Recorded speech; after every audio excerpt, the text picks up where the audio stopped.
ஒரு அரை spoon chat masala, கொஞ்சம் கறி மசாலா தூள் வாசனைக்காக,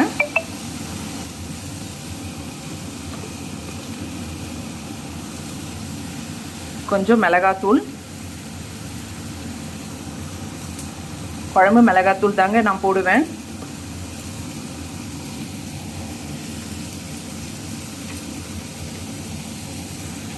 கொஞ்சமாக சோயா சாஸ்,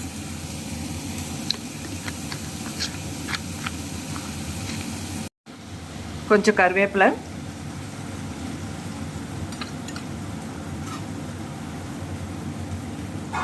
கொஞ்சமாக இஞ்சி பூண்டு பேஸ்ட் ஒரு சின்ன ஸ்பூன் அளவுக்கு. அதுக்கப்புறமா நான் கொஞ்சம் ஃபுட் கலர் சேர்த்துக்கிறேங்க. என் பசங்களுக்கு கலர்ஃபுல்லாக இருந்தால் பிடிக்கும், ஸோ நான் சேர்த்துக்கிட்டேன். அடுத்து லெமன் ஜூஸ் பிழிஞ்சுக்கிட்டேன், ஒரு ஆஃப் லெமன் ஜூஸ்.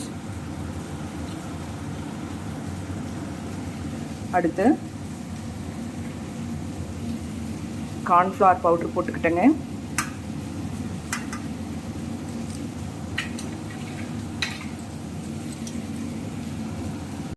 அவ்வளோதாங்க, தேவையான அளவு எல்லாமே போட்டாச்சு, தேவையான பொருட்கள் போட்டாச்சு. இனி நல்லா மிக்ஸ் பண்ணி கொஞ்ச நேரம் அப்படியே எடுத்து வச்சிடலாம்.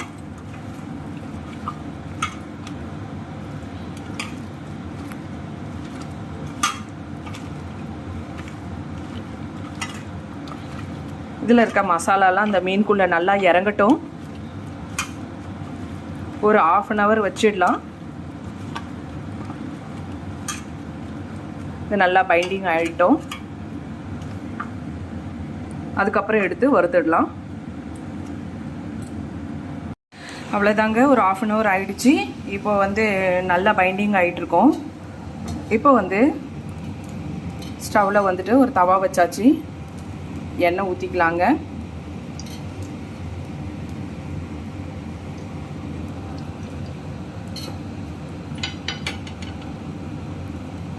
எண்ணெய் காயட்டும்.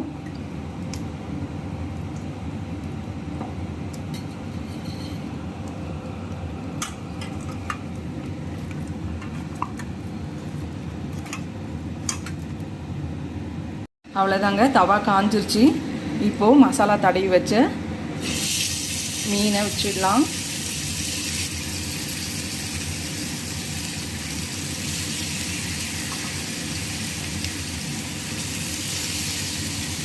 கொஞ்சம் அனல் கம்மி பண்ணிக்கலாம்.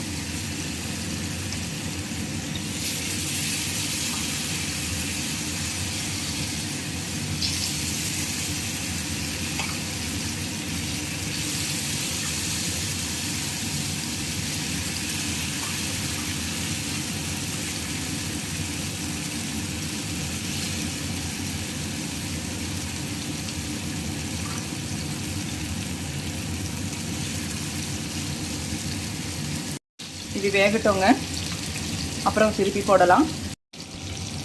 இப்போ திருப்பி போட்டுக்கலாங்க.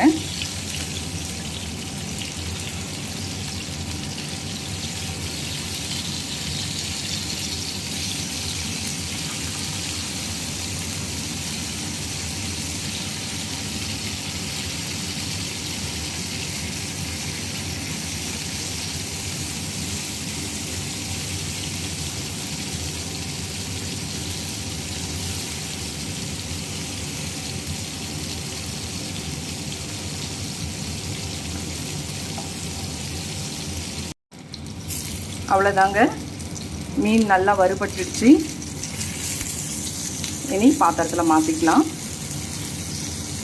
அவ்வளோதாங்க, மீன் வறுவல் ரெடி. நான் செஞ்ச முறையில் நீங்களும் ட்ரை பண்ணி பாருங்கள். ரொம்ப டேஸ்ட்டாக இருக்கும். ஆரோக்கியமாக சாப்பிடுங்க, ஆரோக்கியமாக இருங்க. என்னோடய வீடியோ பிடிச்சிருந்தா லைக் பண்ணுங்கள், கமெண்ட் பண்ணுங்கள், சப்ஸ்கிரைப் பண்ணுங்கள். தேங்க்யூ.